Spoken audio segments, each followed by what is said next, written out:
أما بعد فيا أيها الحاضرون تیرے در سے نہیں ملتا کہیں مولا اللہم صلی علی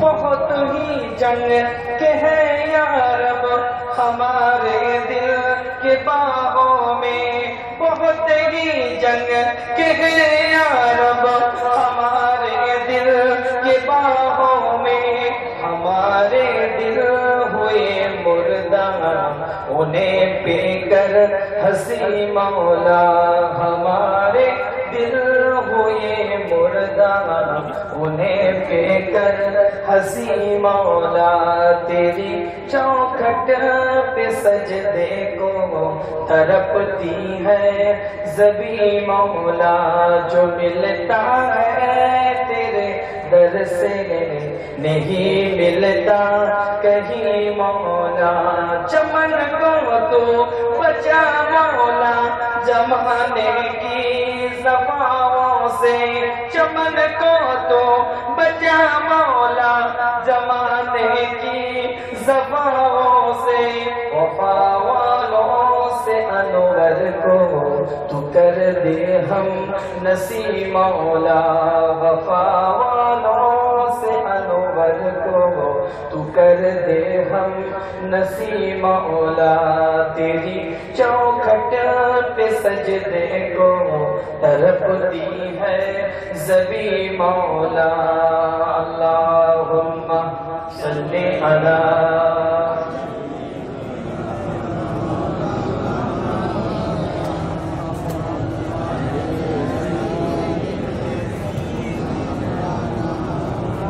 নবীর উপরে দরুদ পাঠ করছেন বাড়িতে ঘরে বসে অনেক হয়েছে কিন্তু সম্মিলিতভাবে দলবদ্ধভাবে হুজুররাও আপনাদের অনেক গ্রামে মাহফিলে যাওয়া বন্ধ ছিল এই যে সম্মিলিত পরিবেশ এই যে দলবদ্ধ পরিবেশ থেকে আমরা অনেকদিন বিচ্ছিন্ন ছিলাম কথা ঠিক না আমি আপনাদের পীরের আওলাদ আজকে আমি মেহমান আপনার মেহমান মেহমানদেরকে একটু প্রশ্ন করলে উত্তর দিতে হয় হাতে দিতে হয় কথা ঠিক না আজকে আমার কথাই চলতে হবে কেন আমার বাড়িতে এসেছে আপনার বাড়িতে গেলে আপনার কথাই চলতে হবে কথা ঠিক না আল্লাহ পাক কবুল করেন আল্লাহ পাক নিয়ামত দেন এই যে পরিবেশ এই পরিবেশ থেকে কিন্তু আমরা বঞ্চিত ছিলাম অনেকদিন আল্লাহ পাক যে পরিবেশ করে দিয়েছে মুস্তাফার উপরে সরকারে কায়নাতের উপরে মদিনা দুলালের উপরে ইমামুল মুরসালিনের উপরে ইমামুল হুদার উপরে ইমামুল কিবলাতাইন হাবিবুল লবিবুল তবিব তাজদার মদিনা দুলহায়ে মদিনা আহমদি মুস্তাফা মুহাম্মদি মুস্তাফা প্যারা নাম শরীফ নাম হুজুর পাক সাল্লাল্লাহু আলাইহি ওয়াসাল্লামের দরবারে যে দরুদের হাদিয়া মুস্তাফা যেখানে কদম রেখেছে সেখান থেকে মুস্তাফার দরবারে হাদিয়া মুস্তাফা এখানে কদম রেখেছে ফুরফুরা জমিনের ধুলো মুস্তাফার পায়ের সাথে স্পর্শ ফুরফুরা শরীফের জমিনের ধুলো হযরত আবু বকরের পায়ের সাথে রূহানি ভাবে স্পর্শ হয়েছে ফুরফুরা শরীফের জমিনের ধুলো হযরত ওমর ফারুক আযমের রূহানি কদমের সাথে স্পর্শ হয়েছে ফুরফুরা শরীফের জমিনের ধুলো হযরত উসমান গনি রাদিয়াল্লাহু তাআলা আনহুর কদমের রূহানি ভাবে তার স্পর্শ ফুরফুরা শরীফের এই জমিনের ধুলো হযরত আলী হযরত বিলালের কদমের সাথে রূহানি ভাবে স্পর্শ নবীর দরবারে নবীর কদম যেখানে পড়েছে সেখান থেকে দরুদ পড়ছে না আবেগটা একটু আলাদা হবে এই কথা বলে না আবেগটা তো একটু আলাদা হবে নাকি আল্লাহ পাক কবুল করেন সকলে বলেন আমিন আবেগের সাথে মুহাব্বতের সাথে দিল দিয়ে বলেন আল্লাহুম্মা সাল্লি আলা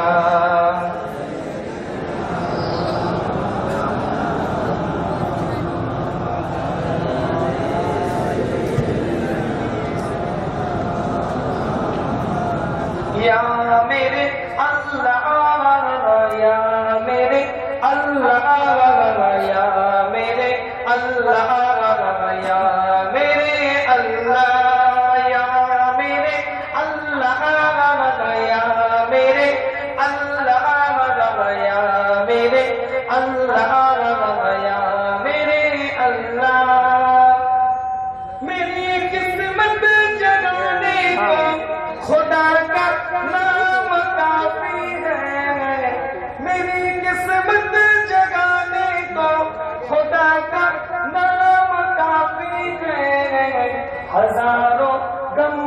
मिटाने को खुदा का नाम काफी है, हजारों गम मिटाने को खुदा का नाम काफी है।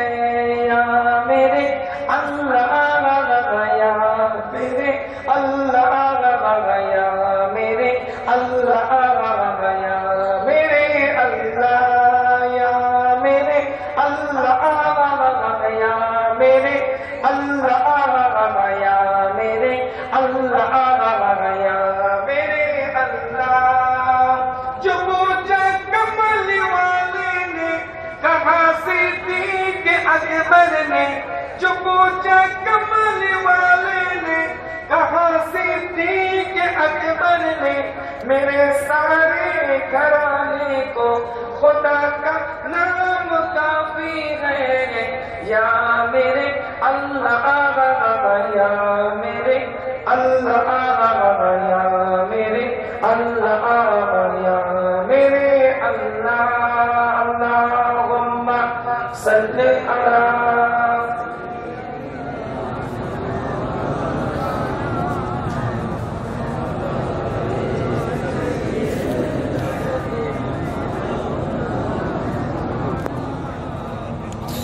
উপস্থিত আমরা হাসান হাদিস ব্রাদার ইসলাম, আমার দিন দরদিন একটা পরেজগার ইমানদার মুত্তাকি ভাইরা সংক্ষেপ আলোচনা। ওলামা হযরতরা এসেছেন, আরো ভাইরা আছেন, আলোচনা করবেন। তো খুব অল্প সময়ের মধ্যে কিছু গুরুত্বপূর্ণ কথা বলে আপনাদের খিদমত দিয়ে বিদায় নেব। আল্লাহ পাক কবুল করেন, সকলে বলেন আমিন। কি আলোচনা শুনবেন তো নাকি? সব ঠিক আছে? পাকবো কে কে শুনবেন একটু হাতটা তুলে দেখান তো দেখি। মাশাআল্লাহ, মাশাআল্লাহ। আল্লাহ পাক কবুল করেন, সকলে বলেন আমিন। জোরে বলা যাবে আমিন, চিৎকার দিয়ে বলা যাবে আমিন। পরিষ্কার কোরআন জানিয়ে দিচ্ছে, সূরাতুল আনফালের মধ্যে আমার আল্লাহ পাক জানিয়ে দিচ্ছেন, তার আয়াতের দ্বারাই বলে দিচ্ছেন পরিষ্কার অক্ষরে ৭৪ নম্বর আয়াত সূরাতুল আনফাল কোরআন শরীফ বলছে, والذين آمنوا وجاهدوا في سبيل الله والذين آووا النصر أولئك هم المؤمنون حقا حقا لهم مغفرة ورزق كريم। কোরআন জানিয়ে দিয়েছে সূরাতুল আনফাল ৭৪ নম্বর আয়াত পরিষ্কার অক্ষরে। এই ৩-৪টি কোরআনের আয়াত সামনে তুলে ধরবো, তারপরে ডিটেইলস আলোচনার দিকে আসতে যাব।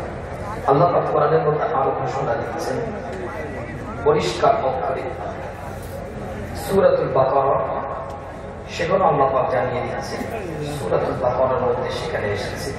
সূরাতুল আনফালের ৮ নম্বর সূরা, এটা ৭৪ নম্বর আয়াত। আল্লাহ পাক জানিয়ে দিয়েছেন যারা ঈমান এনেছে এবং হিজরত করেছে এবং আল্লাহর পথে জিহাদ করেছে, যারা আশ্রয় দিয়েছে, সাহায্য করেছে, তারাই প্রকৃত মুমিন। তাদের জন্য রয়েছে ক্ষমা এবং সম্মানজনক রিজিক। জোরে বলবেন না সুবহানাল্লাহ। একটা করে কোরআনের আয়াত বলবো। আর আজকে যার মাহফিলে এসেছেন আল্লাহ হযরত দাদাজান হুজুর পীর কেবলা, ফুরফুরা শরীফের গদ্দিনী শিল্পী, কাইয়ুমুজ জামান, মুজাদ্দিদে জামানের পূর্ণ কামালিয়াতের অধিকারী দাদাজান হুজুর কেবলার জীবনের চরিত্রটাকে তুলে ধরবো। কোরআন জানিয়ে দিচ্ছি সূরাতুল বাকারা ১৫৫ নম্বর আয়াত, وَلَنَبْلُوَنَّكُمْ بِشَيْءٍ مِنَ الْخَوْفِ وَالْجُوعِ وَنَقْصٍ مِنَ الْأَمْوَالِ وَأَنفُسِهِمْ مِنَ الثَّمَرَاتِ وَبَشِّرِ الصَّابِرِينَ وَالَّذِينَ إِذَا أَصَابَتْهُمْ مُصِيبَةٌ قَالُوا إِنَّا لِلَّهِ وَإِنَّا إِلَيْهِ رَاجِعُونَ।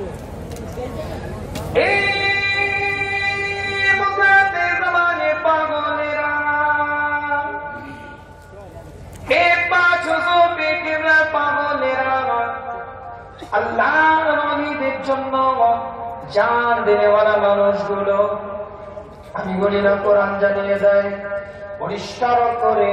আমার আল্লাহ পাক কোরআনের মধ্যে ঘোষণা দিচ্ছে সূরাতুল বাকারা ২য় নম্বর সূরা ১৫৫ নম্বর আয়াতের মধ্যে আমার আল্লাহ পাক জানিয়ে দেয়, আমি আল্লাহ পাক তাদের কাছ থেকে কখনো মালকে ছিনিয়ে নি, সম্পদকে আমি আল্লাহ পাক ছিনিয়ে নি।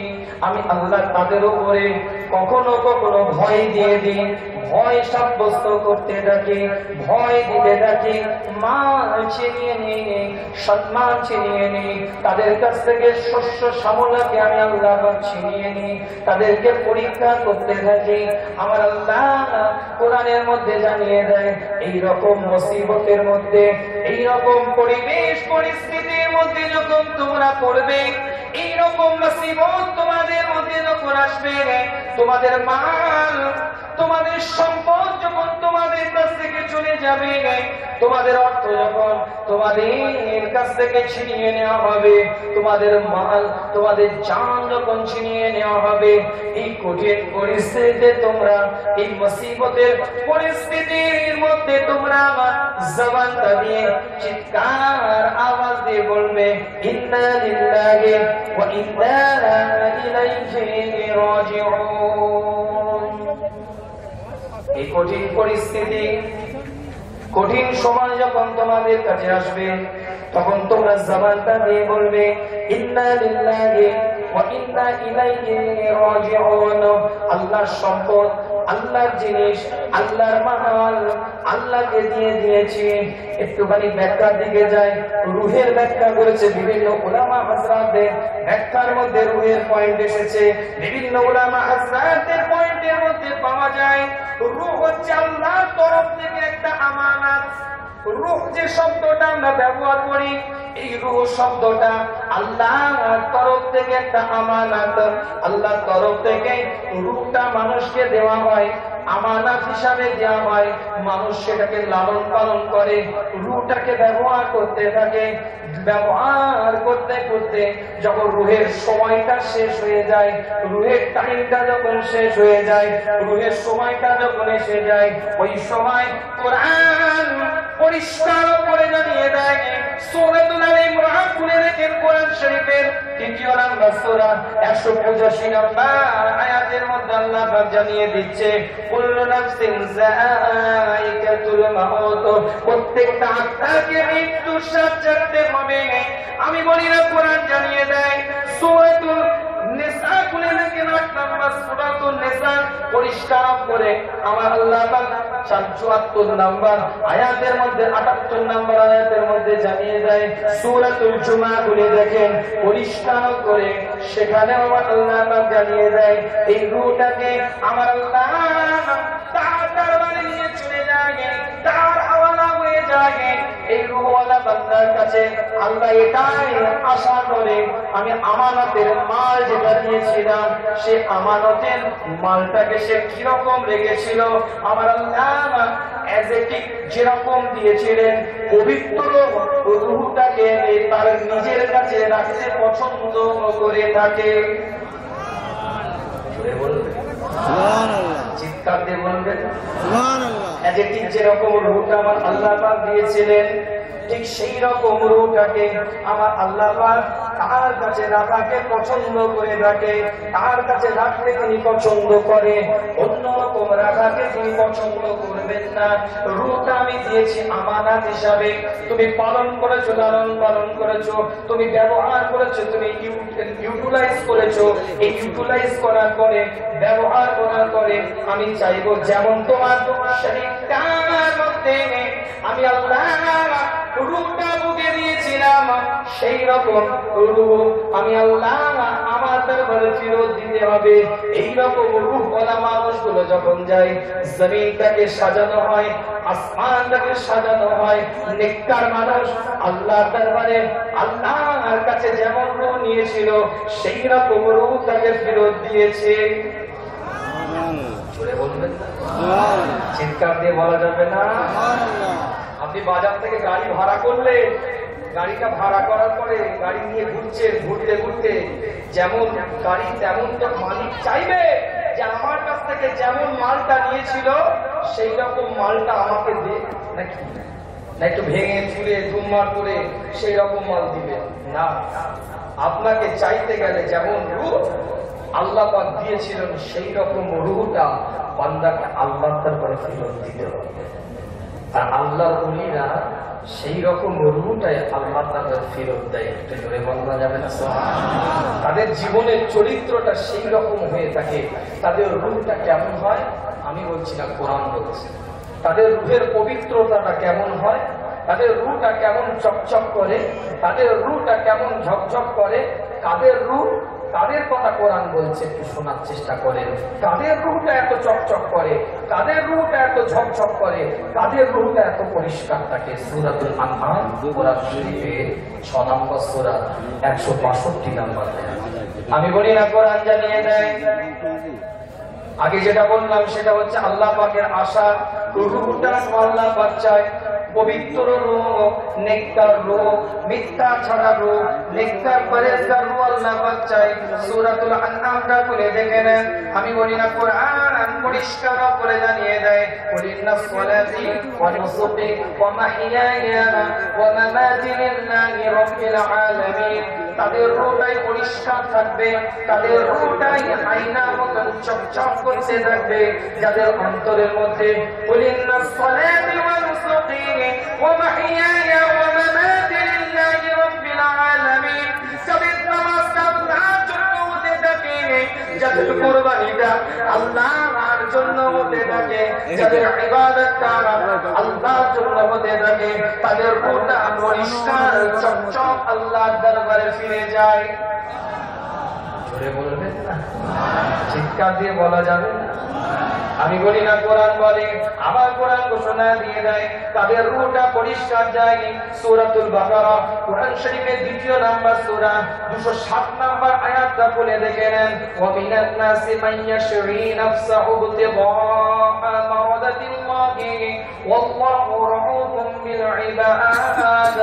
আল্লাহ পাক তাদের রূহটাকে পরিষ্কার রাখে, তাদের রূহটাকে চকচকে করে রাখে, ঝকঝকে করে রাখে। যারা মানুষের মধ্যে কোন লোক আছে যারা আল্লাহ সন্তুষ্টির জন্য নিজেকে বিলিয়ে দেয়, আল্লাহ সন্তুষ্টির জন্য সবকিছু আল্লাহ রাস্তায় ব্যয় করে দেয়, টাকা পয়সা, জান মাল, অর্থ সম্পদ সবকিছু আল্লাহ রাস্তায় দিয়ে দেয়, আল্লাহ তার বান্দাদের প্রতি নিয়ামতের দ্বারাই পরিপূর্ণ করে রাখে। আমি বলি না, আবার কোরআন বলছে তাদের রূহটা পরিষ্কার দেখে আল্লাহ, তাদের রূহটাকে আল্লাহ পরিষ্কার পায়, তাদের রূহটা আল্লাহ চকচকে চকচকে পায়।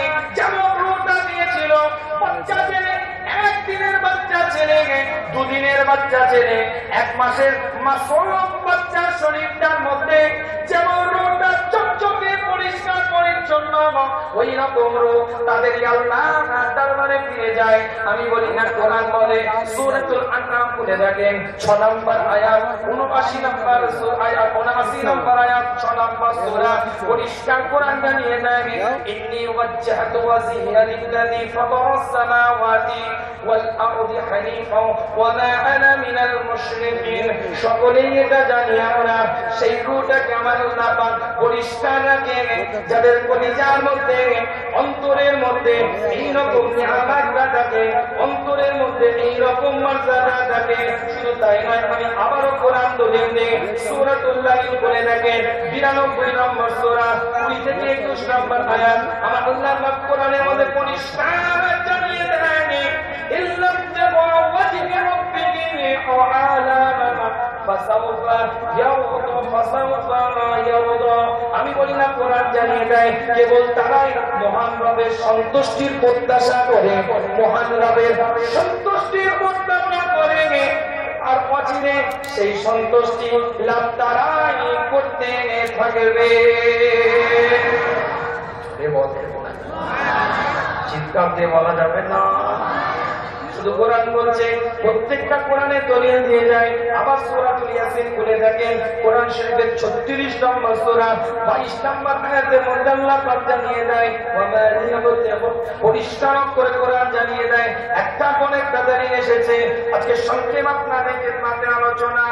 এই মুকাদ্দির জামানে পাগলেরা, এই পাগলেরা আল্লাহর ওলিদের জন্য জান কলিজা দিনেওয়ালা মানুষগুলো পাগলের মতন দৌড়ে এসেছে। হুজুর পীর কেবলানি সালাম সালাম, কাইয়ুমুস সালাম সালাম, আমার দাদা পীরের আওলাদের সালাম, আমার দাদা পীরের আওলাদের সালাম, পাগলের মতন দৌড়ে এসেছে। কিচ্ছু দেখেন নাই, করোনা দেখেন নাই, কোভিড-19 উপেক্ষা করে পাগলের মতন দৌড়ে এসেছে। এসেছে, কোনো ভয় ডর বুকের মধ্যে সবকিছু বেঙ্গা করে আমার দাদা পীরের ওলাদের পিছনে সাবাব আজকে সমস্ত কিছু বাধা বিঘ্নতাকে ছড়িয়ে রেখে সমস্ত কিছু বাধাকে দূরে রেখে দিয়ে এমন একটা মানুষের দরবারে এসেছে যে কোরআনের আয়াত আমি বললাম প্রত্যেকটা আয়াতের সাথে তার জীবনের চরিত্রটার পরিপূর্ণতা পাবেন, পূর্ণাঙ্গতা পাবেন, একটাও এদিক ওদিক আপনি পাবেন না। প্রত্যেকটা কোরআনের আয়াতের সাথে তার জীবনের চরিত্রটার মিল আপনি দেখতে পাবেন।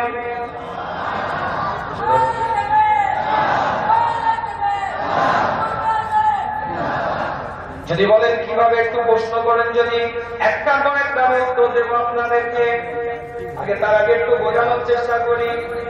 কোরআনের আয়াতগুলো বললাম, একটুখানি আপনাদেরকে মাত্র আমি বোঝাবো যে বলির দরবারে আসলে রূহটা পরিষ্কার পেতে চাই আল্লাহ, রূহটা আমাদের দরবারে পরিষ্কার যেতে চাই।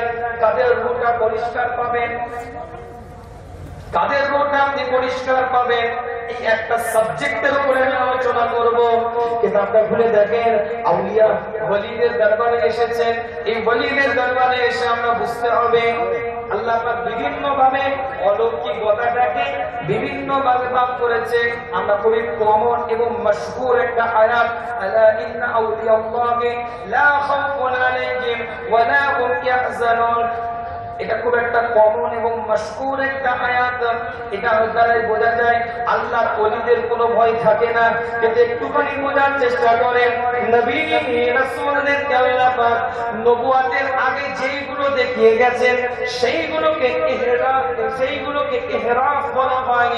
নবীদের নবুয়ত আসার পূর্বে যে কারামতিগুলো, অলৌকিকতাগুলো, মিরাকেলগুলো নবীদের কাছ থেকে সাহাবারা দেখেছে, মানে সেই যুগের মানুষেরা দেখেছে, ওহী আসার আগে সেটাকে আরবিতে বলা হয় ইহরাস, এবং নবীদের ওহী আসার পরে যেগুলো বেরিয়েছে সেগুলো আরবিতে বলা হয় মুজিজা। ওলিদের যেটা বেরিয়েছে ওহী, আপনার কি বলে, ওলিদের থেকে যে কারামতিটা বেরিয়েছে সেটা হচ্ছে কারামতি। আর সাধারণ মানুষের কাছ থেকে, সাধারণ মানুষ অত নেককার নয়, পরেশগার নয়, এই মানুষগুলোর কাছ থেকে যেগুলো আমরা লক্ষ্য করিনি, অনেক উত্তম কাজ বেরিয়ে যায়নি, এইগুলোকে অনেক সময় এইগুলোকে বলা হয় ইস্তেদরাজ বলা হয়। কাফেরদের কাছ থেকে যেটা বেরোয় আর মুহনাত বলা হয়। সাধারণ মানুষের কাছ থেকে যেইগুলো বেরোয় সেটাকে মুহনাত বলা হয়।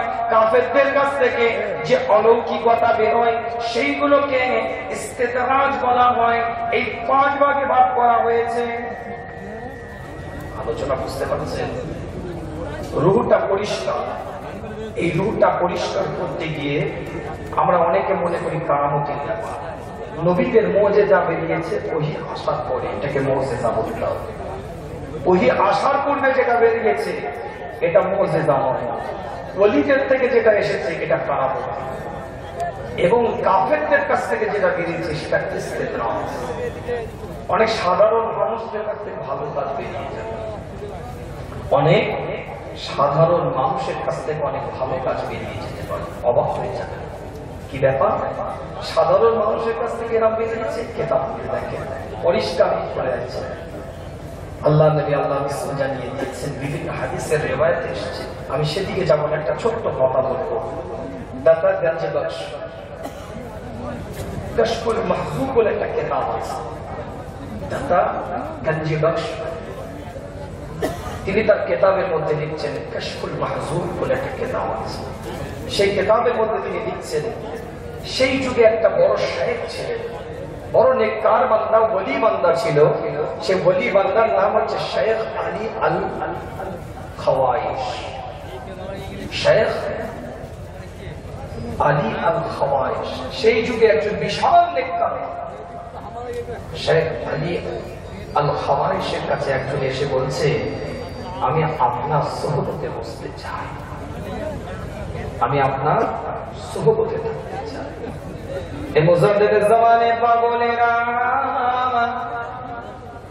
আলী, হযরত শাহ আলী সেই দিনে ঘোষণা দিয়ে বলেছিলেন, হযরত আলী আল খাওয়াইশ সেই দিনে ঘোষণা দিয়ে বলেছিল, আমি তোমার শরীরের ভিতর থেকে কুফরিয়াতের গন্ধ আসছে, আসলে সত্য করে বলো। ওই সময় ওই ব্যক্তিটা হযরত আলী আল খামাইশের দিকে লক্ষ্য করে বলে, মস্ত বড় বলির দিকে তাকিয়ে বলে, সত্যকারে আমি একজন নাসারি মানুষ, আমি একজন নাসাই মানুষ আপনার কাছে এসেছিলাম আপনার সহবতে থাকার জন্য। বলির দিকে চেহারা করে বলছে, আমি একজন নাসাই মানুষ, আপনার কাছে এসেছিলাম, আপনার কাছে ছিলাম, থাকতে চাই, আমি আপনার কাছে কিছুদিন কাটাতে চাই। সেই জামানা আল্লাহর ওলি সেই সময় ওই চেহারাটার দিকে, নাসাই মানুষের চেহারাটার দিকে তাকিয়ে বলে, তুমি যে আমার কাছে থাকবে, আমার কাছে এত কষ্ট সহ্য তুমি করতে পারবে না। ওই সময় ওই নাসাই মানুষ বলছে, আমি অবশ্যই আপনার কাছে থাকবো। ওই কাফের ব্যক্তিটা বলছে, আপনার সহবতে থাকতে চাই, আপনার সাথে ঘুরতে চাই, থাকতে চাই। আল্লাহর ওলির সাথে থাকে, আল্লাহর ওলির সাথে দীর্ঘ সময় কাটাতে থাকে। দীর্ঘ 8 দিন চলে যাওয়ার পরে আল্লাহর ওলির দিকে তাকিয়ে বলে, আল্লাহর ওলির দিকে লক্ষ্য করে বলে, হে আল্লাহ রাব্বুল আলামিনের ওলি বান্দা, আমি দীর্ঘদিন আপনার সাথে ছিলাম, এই 8টা দিন আপনার সাথে আমি কাটিয়ে দিলাম। এই 8 দিনের মধ্যে, এই 8 দিনের সময় আমি কখনো খেতে পেয়েছি, কখনো খেতে পাইনি, কখনো আমার 1 লোকমা জুটেছে, কখনো 1 লোকমা জুটেনি। এইরকম করে আমি দিন কাটিয়েছি। একটা দিনের জন্য আপনার কাছে কোন রকম আমি আরজু করি নাই, কোন রকম আমি কথা বলি নাই যে আপনি আমাকে খেতে দিন, আজকে আমার বড্ড ক্ষুধা পেয়েছে।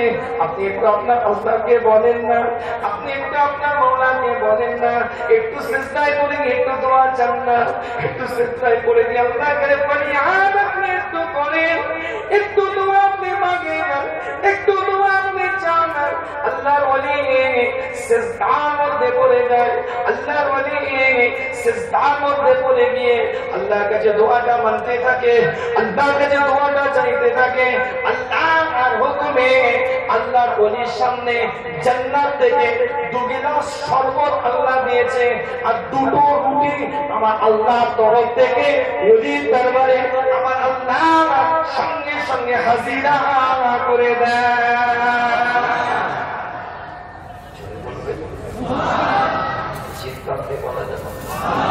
আল্লাহর ওলি দোয়া চেয়েছে, 2 গিলাস শরবত খেয়েছে, জান্নাতি শরবত। 1 গিলাস ওই কাফের হাতে তুলে দিয়েছে, 1 গিলাস ওই আপনার নাসারি হাতে তুলে দিয়েছে, আর 1 গিলাস নিজে খেয়েছেন আল্লাহর ওলি। দীর্ঘ 8টা দিন আবার কেটে যায়, 8 দিন পরে আবার ক্ষুধার্ত অবস্থায় এমন হাল হয়ে গেছে।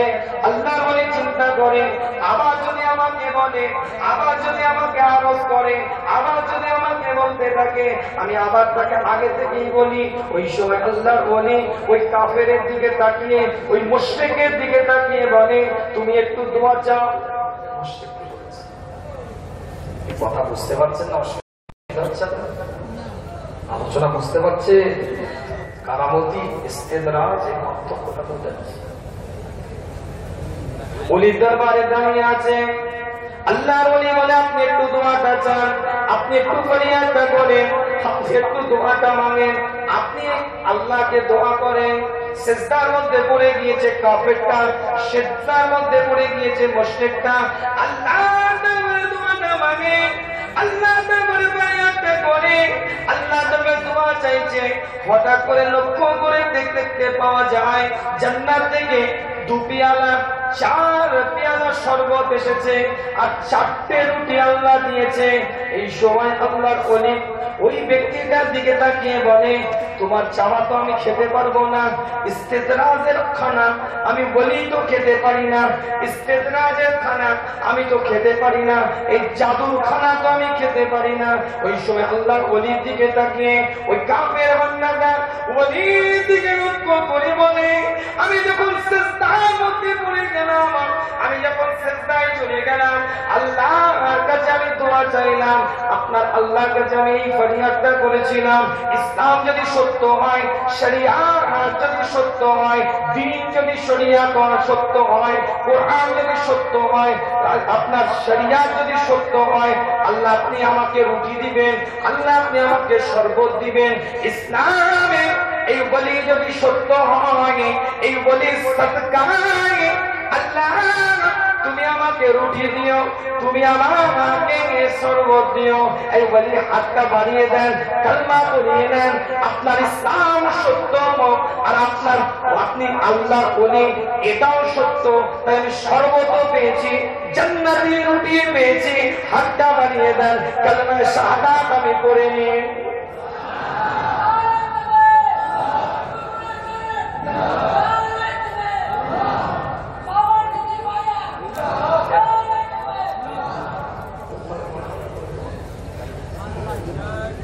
আমার কথা কিছু বুঝতে পারছেন?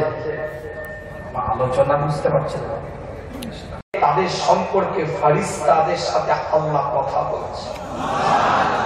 জোরে বলবেন না, চিৎকার দিয়ে বলবেন না। সেই দরবারের ঐতিহ্য আছে না? জোরে বলেন, সেই দরবারের ঐতিহ্য আছে না? অসুবিধা হচ্ছে আপনাদের, কষ্ট দিচ্ছে আপনাদেরকে, সেই দরবারের ঐতিহ্য আছে। জীবনটাকে শুধু আপনাকে আমাকে তৈরি করতে হবে, জীবনের নীতিমালাটাকে শুধু আপনাকে আমাকে তৈরি করতে হবে। দরবারের ঐতিহ্য আছে, কেতাবগুলো খুলে দেখেন, একটার পর একটা দলিল দিচ্ছে। আমি বলছি না, কোরআন জানিয়ে দিচ্ছি। এই দরবারের ঐতিহ্য কি? কেতাব খুলে দেখেন। হযরত আব্দুল্লাহ ইবনে উমর রাদিয়াল্লাহু তাআলা আনহু থেকে হাদিসটা রিওয়ায়াত, একটার পর একটা হাদিস আছে। নবী মুহাম্মদ রাসূলুল্লাহ সাল্লাল্লাহু আলাইহি ওয়াসাল্লামের সাহাবা যে দরবারে এসেছেন, সেই দরবারে বড় শাহেজাদা তাইয়ুমুজ্জামান আল হাসান আল হুসাইনি রাহমাতুল্লাহ আলাইহি কি ঐতিহ্য, কি নীতিমালা, কি উসুলটা ছিল।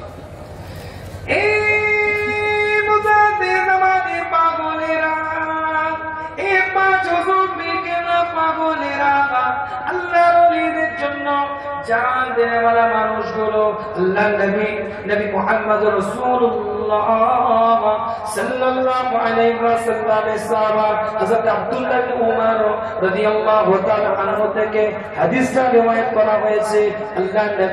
আল্লাহ রাসূল জানিয়ে দেয়, নবী আমার হাদিসের মধ্যে ঘোষণা দিচ্ছে, সাহাবায়ে রাসূলরা গিয়ে প্রশ্ন করে, ইয়া রাসূলুল্লাহ, ইয়া হাবিবাল্লাহ, হুজুর ইসলামের মধ্যে, শরিয়তের মধ্যে আইয়ুন নাস আহাব্বু ইলাল্লাহ, দুনিয়ার মধ্যে আইয়ুন নাস, কোন মানুষটা আল্লাহর কাছে প্রিয় বান্দা, আল্লাহর কাছে নেককার বান্দা?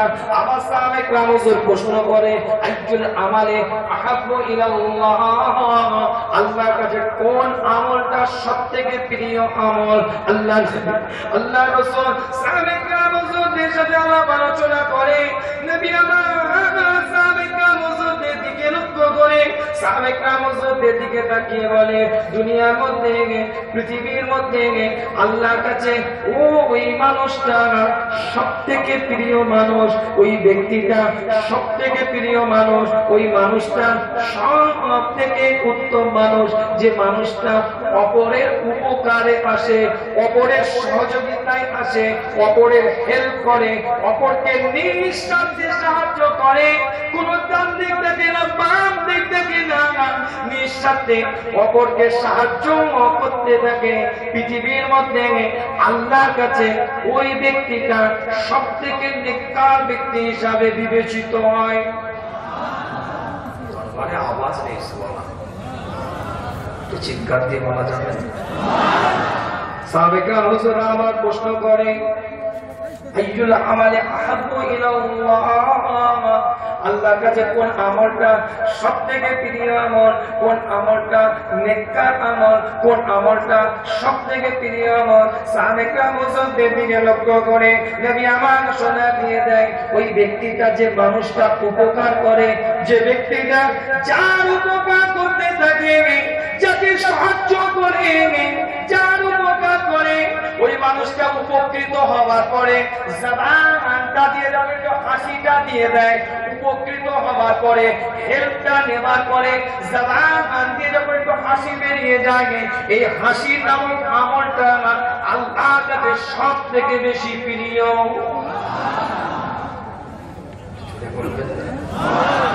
চিৎকার দিয়ে বলবেন আল্লাহ নবী আল্লাহ রাসূলের হাদিসের মধ্যে আরো বলছেন, নবী আমার ঘোষণা দিয়ে বলেন, কোন ব্যক্তি কারো মুশকিলকে আসান করে দেয়, যদি আল্লাহর কাছে সে ব্যক্তি প্রিয় হয়ে যাবে।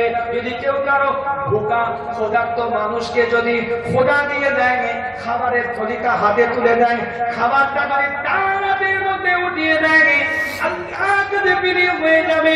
আল্লাহ নবী আল্লাহ রাসূল জানিয়ে দেয়, আল্লাহ পাকের কোন বান্দা যদি আল্লাহ পাকের কোন বান্দাকে সহযোগিতা করার জন্য, হেল্প করার জন্য, সাহায্য করার জন্য, তার পাশে দাঁড়াবার জন্য একটা পা আগিয়ে যায়, একটা কদম যদি আগিয়ে যায়, নবী আমার জানিয়ে দেয় মসজিদে নববীর মধ্যে একটা মাস ইতিকাফের সমতুল্য সওয়াব আমার আল্লাহ দান করে দেয়। চলে বলবেন না, চিৎকার দিয়ে বলা যাবে না।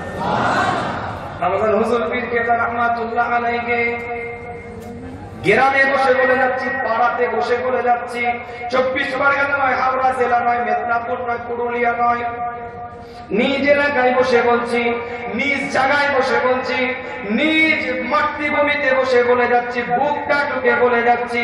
আজকে যার মাহফিলটা এসেছেন, চাঁদোয়ার মাহফিলে এসেছেন, হুজুর কেবলা সকালবেলায় ঘুম থেকে উঠে ফজরের নামাজটা আদায় করে পড়ে, ফজরের নামাজটা আদায় করে পড়ে নামাজ থেকে মসজিদে বেরিয়ে কার বাড়িতে উনুনে আগুনটা জ্বলে নাই, হুজুর কেবলা খবর নিত, কার বাড়িতে একটু অসুস্থতা আছে, হুজুর কেবলা খবর নিত, কার বাড়িতে একটু কষ্টের মধ্যে আছে, হুজুর কেবলা খবর নিত।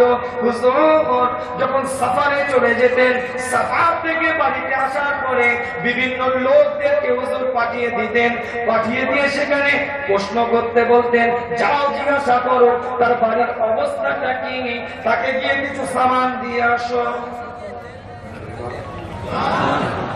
আলোচনা বুঝেন, চার মাহফিলে আসলাম, রুহের দিক থেকে যদি আপনি তার দিকে সংজ্ঞাটা লাগান,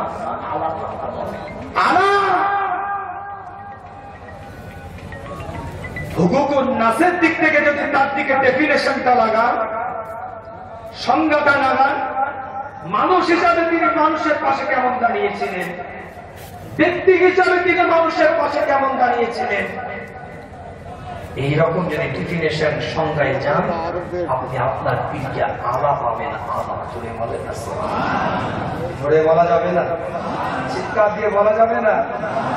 হাদিসটা রিওয়ায়াত করেছে বিভিন্ন উলামা হাজরাতদের মত আছে, তারপরে হাদিসটা রিওয়ায়াত করেছে। কেন হাদিসের রিওয়ায়াতটা এজন্যই বলতে হবে, এজন্যই আপনাদেরকে জানার দরকার আছে, প্রশ্ন চিহ্ন থাকতে পারে। যে হাদিসটা বলছিলাম, এই হাদিসে আরো ডিটেইলস ব্যাখ্যা আছে।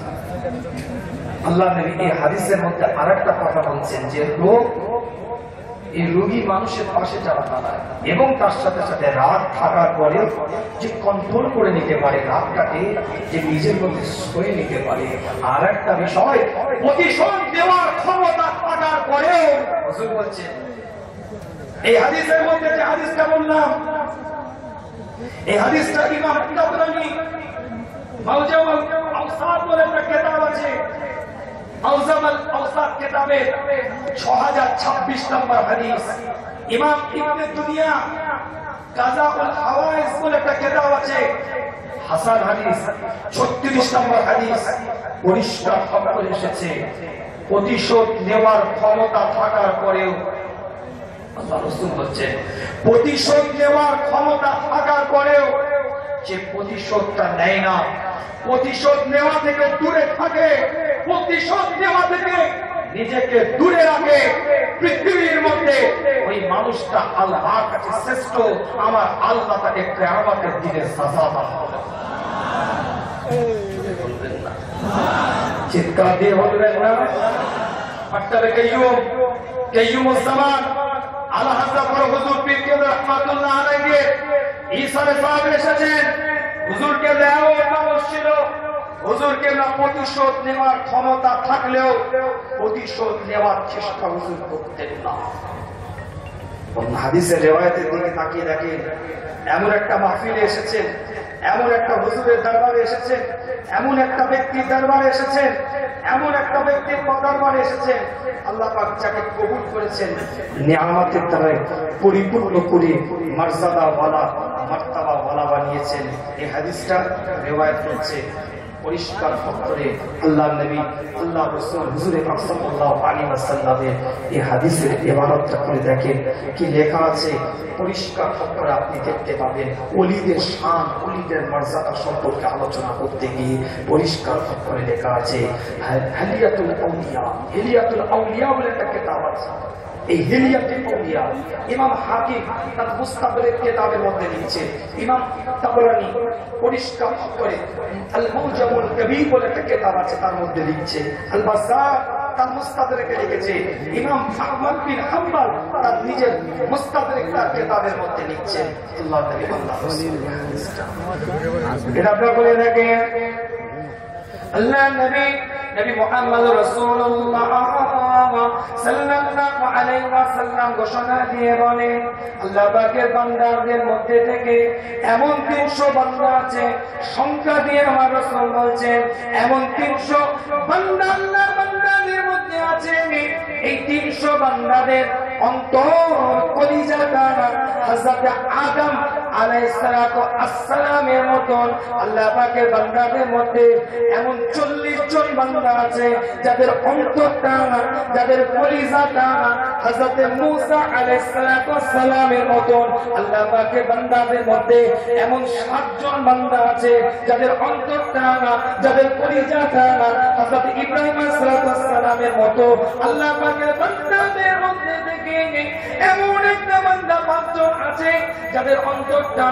হযরত জিবরাইল আলাইহিস সালামের মতো আল্লাহ পাকের বান্দাদের মধ্যে থেকে এমন 3 জন বান্দা আছে যাদের অন্তরটা হযরত মিকাঈল আলাইহিস সালামের মতো আল্লাহ পাকের বান্দাদের মধ্যে থেকে এমন একটা বান্দা আছে যাদের অন্তর হযরত ইসরাফিল আলাইহিস সালামের মতো।